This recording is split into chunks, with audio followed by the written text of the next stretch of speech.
안녕, 우리 연합 고1들 보배쌤입니다. 지금부터 2019년 6월 고1 모의고사 22번부터 26번까지 독서 지문을 한번 같이 분석해 보도록 할게요.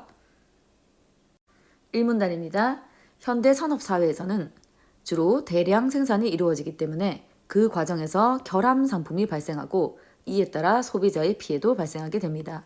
이런 경우 소비자가 구제를 받기 위해서 제조물의 제조 과정에서 제조자의 과실이 있었고 그 과실에 따른 결함으로 피해가 발생했음을 입증해야 합니다. 하지만 이는 상당히 어렵죠. 따라서 소비자가 조금이라도 쉽게 구제를 받을 수 있도록 제조물 책임법을 제정하여 시행하고 있다라고 얘기하네요. 자, 이를 한번 정리해 보도록 할게요. 현대 산업사회에서는 대량 생산으로 인해서 결함 상품, 결함이 있는 상품이 발생을 하게 되고요. 이 결함 상품으로 인해 소비자가 피해를 입게 됩니다. 그런데 이 소비자의 피해를 조금이라도 쉽게 구제를 하기 위해서 제조물 책임법이라고 하는 것을 제정하여 시행하고 있다 라고 얘기를 해주고 있네요. 자, 그럼 다음 문단으로 한번 넘어가 보도록 하겠습니다. 이 문단입니다. 제조물 책임법은 제조업자에게 고의나 과실이 없다 하더라도 제조물의 결함으로 인해 생명, 신체, 재산상의 손해를 입은 사람에 대하여 제조업자가 손해배상을 하도록 하는 법입니다. 자, 이 법이 적용되는 제조물과 제조업자의 범위에 대해서 한번 얘기를 해볼게요. 먼저 제조물의 범위입니다. 제조물이란 공산품, 가공식품 등의 제조 또는 가공된 물품을 의미하는 것으로서 일상생활에서 사용하고 있는 거의 모든 물품이 포함됩니다. 이 안에는 중고품, 폐기물, 부품, 원재료 또한 포함이 되죠. 자, 그러나 미가공, 농수, 축산물 등은 원칙적으로 제조물의 범위에서 제외되는데 이유는 만약에 미가공, 농수, 축산물까지 제조물의 범위에 포함시킬 경우 농업인들이 너무 쉽게 소송의 대상이 될 수 있고요. 또한 연대 책임 조항에 의해서 유통업자와 가공업자의 과실에 대해서도 불공정하게 함께 책임을 질 우려가 있기 때문입니다. 자, 이번에는 제조업자의 범위에 대해서 한번 얘기를 나눠볼게요. 자, 제조업자는 부품 또는 완성품의 제조업자, 제조물의 수입을 업으로 하는 자, 자신을 제조자 혹은 수입업자로 표시한 자가 포함되는데요. 만약에 제조업자를 알 수 없는 경우라면 제조물의 공급업자도 여기에 해당되겠습니다. 자, 이를 한번 정리를 해볼게요. 자, 제조물 책임법은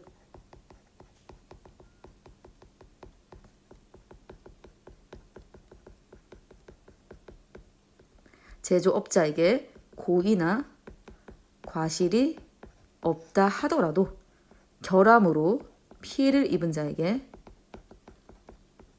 결함으로 인한 피해 입은 자에게 제조업자가 손해배상을 하는 제도입니다. 이때 제조물의 범위는 미가공된 농수 축산물을 제외한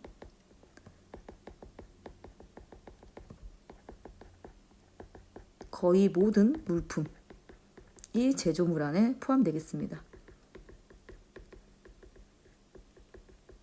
이 안에는 중고품이나 폐기물이나 부품이나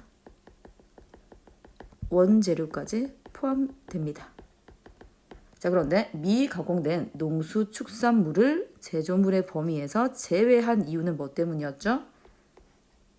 농업인이 너무 쉽게 소송의 대상이 되거나 연대 책임 조항에 의해서 불공정하게 책임을 지는 상황을 피하기 위해서죠. 자, 그 다음 제조업자의 범위에 대해서 한번 정리를 해보죠. 제조업자에는 일단 부품 그리고 완성품의 제조업자, 부품과 완성품의 제조업자가 포함되고요. 그 다음에 제조물 수입을 업으로 한 자, 제조물을 수입한 자, 그리고 자신을 제조자 혹은 수입업자로 표시한 자.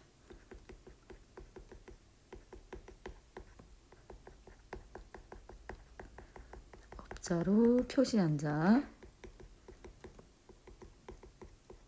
그런데 제조업자를 알 수 없는 경우라면, 제조업자를 만약에 알 수가 없는 경우라면 제조물을 공급한 자, 공급업자 역시 제조업자에 포함될 수 있다 라고 했습니다. 자, 이제 우리가 다음 문단으로 한번 넘어가 보도록 하겠습니다. 3문단은 결함의 유형에 대해서 설명해주는 단원인데, 제조물 책임은 제조물에 결함이 존재하는가의 여부에 의해서 결정이 됩니다. 이때 결함의 유형에는 제조상의 결함, 설계상의 결함, 표시상의 결함 이렇게 세 가지가 있죠. 먼저 제조상의 결함에 대해서 살펴볼게요.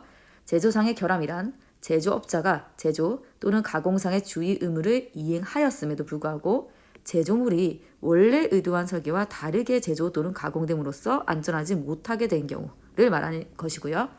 설계상의 결함은 제조업자가 소비자를 고려하여 합리적으로 설계를 했다면 피해나 위험을 줄이거나 피할 수 있었음에도 불구하고 그렇게 하지 않아서 제조물이 안전하지 못하게 된 경우를 말합니다.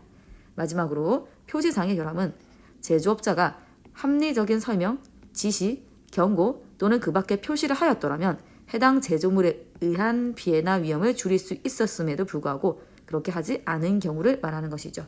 자, 이를 한번 정리해 보도록 할게요.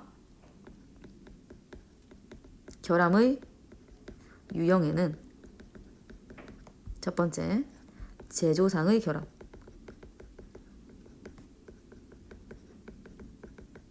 두 번째, 설계상의 결함.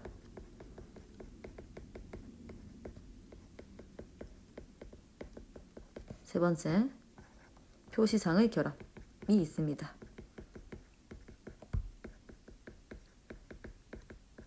이때 제조상의 결함은 제조업자가 제조 또는 가공상의 주의 의무를 이행하였음에도 불구하고 제조물이 원래 의도한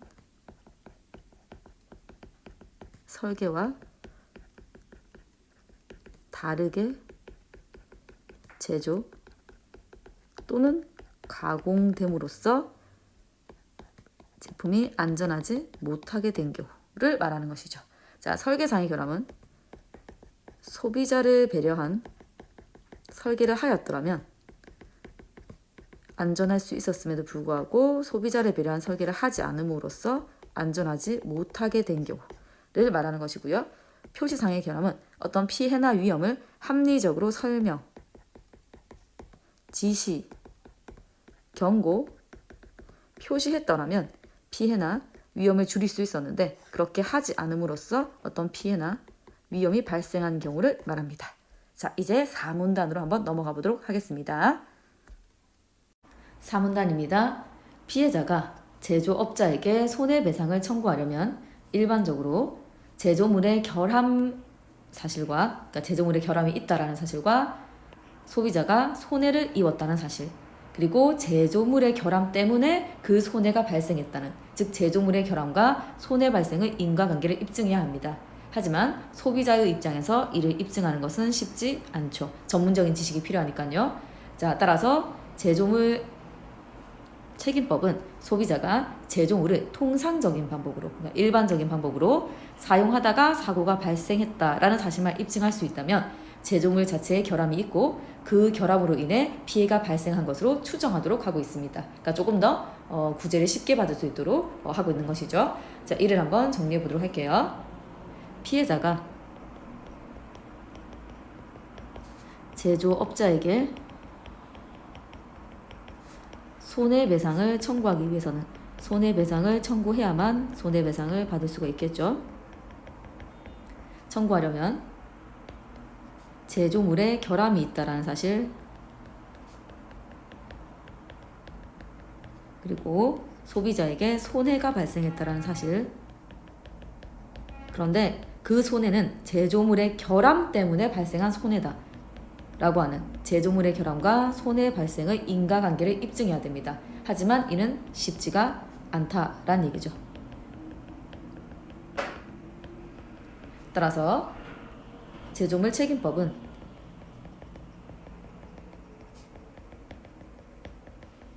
소비자가 제품을 일반적인 방법, 즉 통상적인 방법으로 사용했다라는 것만 입증할 수 있다면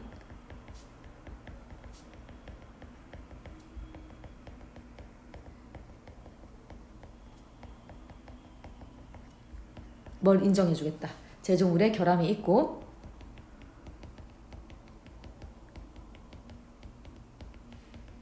그 제조물의 결함으로 인해 소비자에게 손해가 발생했다 라는 것을 인정해 주겠다는 겁니다. 즉 소비자가 좀 더 쉽게 구제를 받을 수 있도록 하는 것이죠.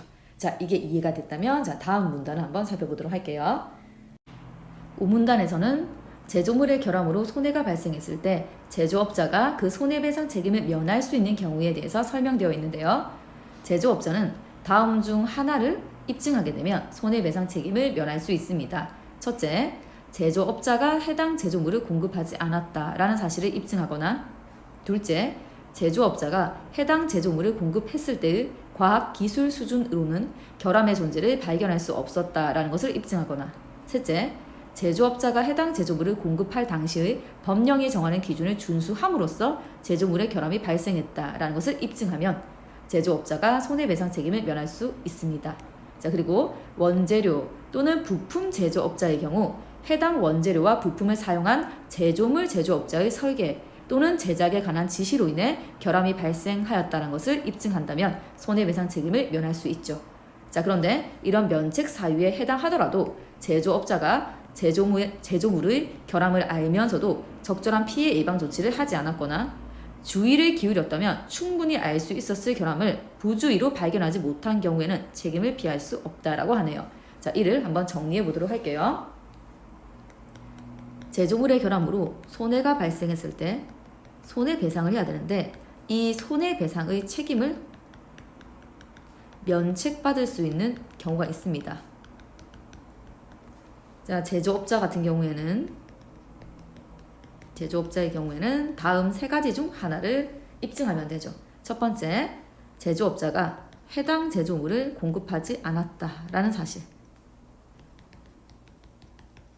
자, 해당 제조물을 공급하지 않았다라는 사실을 입증하거나, 혹은 제조물을 공급했을 당시의 과학, 기술 수준으로는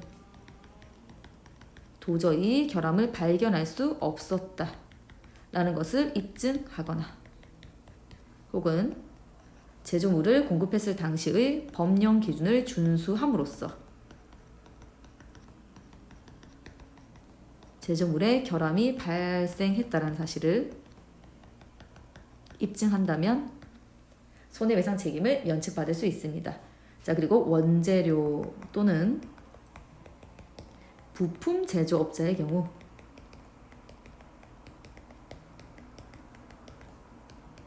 이 원재료와 부품을 사용한 제조물 제조업자의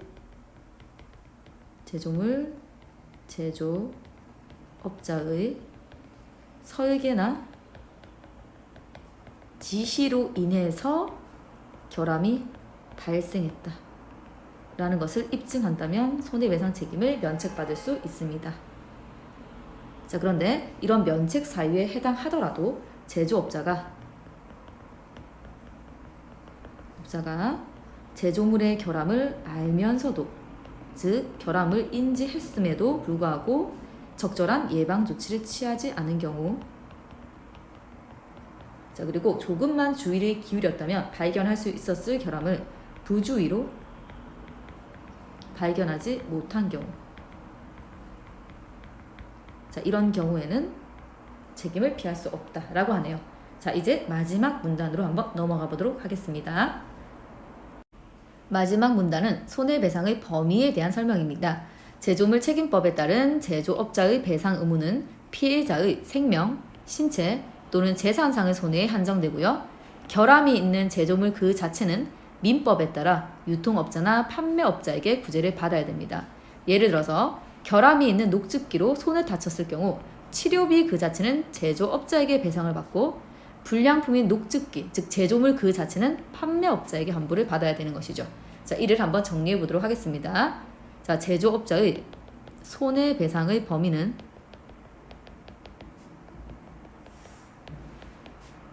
피해자의 생명, 신체, 재산상의 손해에 한정되고요. 피해자의 손해에 대한 손해배상은 제조업자에게 청구를 해야 하고 제조물 그 자체에 대한 환불이나 교환은 유통업자나 판매업자에게 받아야 한다라고 설명되어 있습니다. 이것이 이해되셨다면 이제 문제풀이로 들어가 보도록 하겠습니다. 23번입니다. 윗글을 바탕으로 보기의 사례를 이해한 반응으로 적절하지 않는 것은 이라고 했는데 보기의 사례를 한번 같이 보도록 할게요. 가입니다. A는 안심 버튼이 있어 사용 중 넘어져도 뜨거운 물이 쏟아지지 않는다 라는 광고를 보고 라고 했습니다.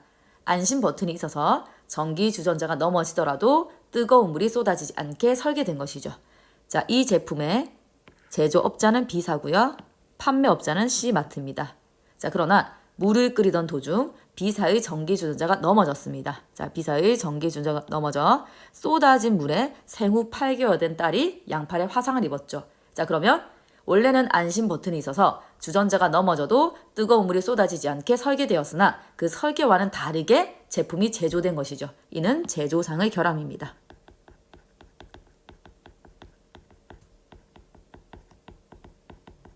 이번에는 나의 사례를 한번 같이 보도록 할게요. D가 E사의 승용차 탈취제를 구입하여 사용 설명서에 따라 에어컨 통풍구에 분사하던 중이라고 되어 있습니다. 자, D가 승용차 탈취제를 구입했는데 이 승용차 탈취제 같은 경우에는 E사가 제조업자 되겠죠. 자, 그런데 이것을 구입하여 사용 설명서에 따라 에어컨 통풍구에 분사를 했다라고 했으니까 자, D는요. 자, 이 승용차 탈취제를 통상적인 방법에 따라 사용했다라고 볼 수 있겠죠. 통상적 방법에 따라 이제 사용을 했습니다. 자, 그런데 승용차에 화재가 발생했네요. 제품 사용 설명서에는 탈취제가 LP가스를 포함하고 있어 화재가 발생할 위험이 있다는 문구가 없었습니다. 한마디로 어떤 손해가 발생할 수 있다, 어떤 위험이 발생할 수 있다라는 경고나 표시를 미리 하지 않은 거죠. 이는 표시상의 결함 되겠습니다. 자, 이제 선택지 1번부터 한번 같이 살펴보도록 할게요. A가 B사의 책임을 물으려면 전기 주전자를 통상적으로 사용했다라는 것을 입증해야 된다라고 했는데 이는 맞는 말이죠. 자, 손해배상을 받기 위해서는 제조물을 통상적인 방법으로 사용했다라는 것을 입증을 해야 손해배상을 받을 수 있습니다. 따라서 1번 선택지는 맞는 얘기 되겠습니다. 2번입니다. A는 B사로부터 전기 주전자에 대해 환불을 받을 수 있겠군. 자, 제조물 그 자체에 대한 환불은 누구에게 받아야 되겠죠? 이는 유통업자나 판매업자에게 받아야 됩니다.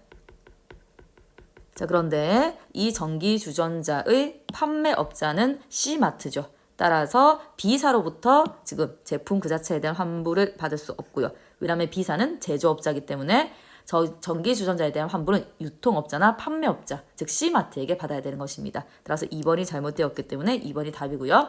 자, 3번 보겠습니다. B사는 제조상의 결함을 지닌 제품, 그쵸? 원래 의도한 설계와는 다르게 제조되었기 때문에 이는 제조상의 결함이겠고요.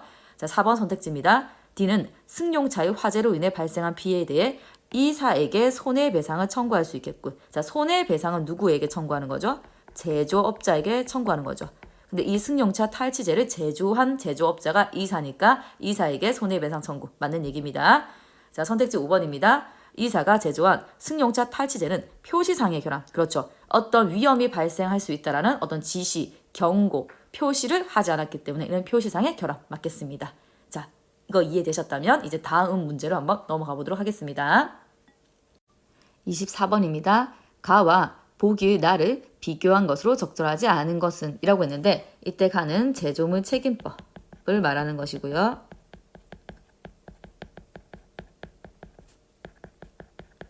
나는 보기에 있는 리콜 제도입니다. 이 둘을 비교하고 적절하지 않는 것을 찾는 문제네요. 자, 보기를 먼저 보도록 하겠습니다. 리콜 제도는 소비자의 생명, 신체, 재산상의 어떤 위해를 끼치거나 끼칠 우려가 있는 제품 결함이 발견된 경우 제조업자 스스로 또는 정부의 강제 명령에 의해 제품의 결함 내용을 소비자에게 알리고 제품 전체를 대상으로 수거, 파기, 수리, 교환, 환급 등의 적절한 시정 조치를 취함으로써 결함 제품으로 인한 위해가 확산되는 것을 미연에 방지하고자 하는 소비자 보호 제도입니다. 자, 이는 소비자의 입장에서 보자면 결함 제품에 의한 피해의 확산을 방지함으로써 안전한 소비 생활을 영위할 수 있도록 해주고요. 기업의 입장에서 보자면 안전사고를 미연에 방지함으로써 손해배상 부담을 줄일 수 있는 제도 되겠죠. 자, 1번 선택지부터 한번 같이 살펴보도록 할게요. 이때 가는 제조물 책임법입니다. 제조물 책임법이 사후 피해 구제에 중점을 두고 있다면, 즉 어떤 피해가 일어나고 난 다음에 그 일어난 피해에 대해서 손해배상을 하는 거. 이거 맞는 얘기예요. 이 문단입니다. 이 문단의 두 번째 줄부터 한번 볼게요. 제조물의 결함으로 인해 생명, 신체, 재산상의 손해를 입은 사람에게, 자, 그러니까 손해를 이미 입은 사람에게 제조업자가 손해배상 책임을 지도록 한다. 그러니까 사후에 구제를 하는 제도인 거죠. 자, 그래서 이 말은 맞는 말이고요. 자, 이때 나는 리콜 제도입니다. 리콜 제도는 결함 제품에 의한 피해가 확산되는 것을 방지하는 데 중점을 두고 있다. 자, 이건 보기에 나와 있죠. 위의 확산을 미연에 방지하고자. 자, 따라서 이것도 맞는 얘기 되겠습니다. 2번 선택지입니다. 가는 결함 제품으로 인한 소비자의 피해 그 자체에 대해서 손해배상을 한다. 자, 이건 아까 우리 2문단 두 번째 줄부터. 자, 결함으로 인해 생명, 신체, 재산상의 손해를 입었을 경우 그 손해에 대해서 손해배상 책임을 한다라고 되어 있죠. 따라서 피해자가 입은 그 피해에 대해서 손해배상을 하는 거 맞는 얘기입니다. 자, 그런데 나는 리콜 제도죠. 리콜 제도는 결함 제품에 대해서, 자, 그러니까 소비자가 입은 피해가 아니라 그 제품에 대해서 책임을 진다. 자, 이건 맞는 얘기죠. 자, 보기의 두 번째 줄부터 볼게요. 자, 위해를 끼칠 우려가 있는 제품의 결함이 발견된 경우 제조업자 스스로 또는 정부의 강제 명령에 의해서 제품의 결함을 소비자에게 알리거나 혹은 제품을 수거하고 파기하고 수리하고 교환하고 환급한다라고 되어 있죠. 따라서 제품에 대해서 책임을 지는 제도 맞겠습니다. 자, 3번입니다. 가와 달리 나는 제품의 결함이 발견된 경우 소비자에게 그 결함을 알리는 제도이다. 자, 방금 전에 보기의 세 번째 줄입니다. 제품의 결함 내용을 소비자에게 알리고라고 되어 있죠. 따라서 리콜 제도는 소비자에게 제품의 결함을 알리는 제도 맞겠습니다. 4번입니다. 나와 달리 가는 소비자의 요청이 있어야만 이행된다. 그렇죠. 손해배상은 피해를 입은 소비자가 제조업자에게 요청을 해야만 이루어지는 그런 제도죠. 따라서 이거는 우리가 4문단에서 한번 확인해 볼게요. 4문단의 첫 번째 줄입니다. 피해자가 제조업자에게 손해배상을 청구하려면, 즉 피해자가 제조업자에게 손해배상을 요구해야 된다라는 뜻이죠. 따라서 4번도 맞는 말이고요. 5번입니다. 가와 나는 모두 제조물의 결함으로 인한 소비자의 손해 발생을 필수 조건을 하고 있다. 이거는 나는 해당이 안 되는 얘기죠. 왜냐하면 보기 두 번째 줄. 자, 피해를 끼칠 우려가 있는 이라고 했습니다. 즉 피해가 일어나지 않더라도 리콜 제도는 이루어질 수 있다는 뜻이죠. 따라서 가와 나 모두, 이 말은 틀렸습니다. 따라서 잘못된 것은 5번 되겠습니다. 자, 여기까지인데 좀 도움이 되셨나요? 저는 여러분들의 내신과 수능을 완벽하게 책임져줄 연암국어학원의 실장 김보배였고요. 자, 다음에 또 더 유익한 수업으로 다시 만나겠습니다. 빠이.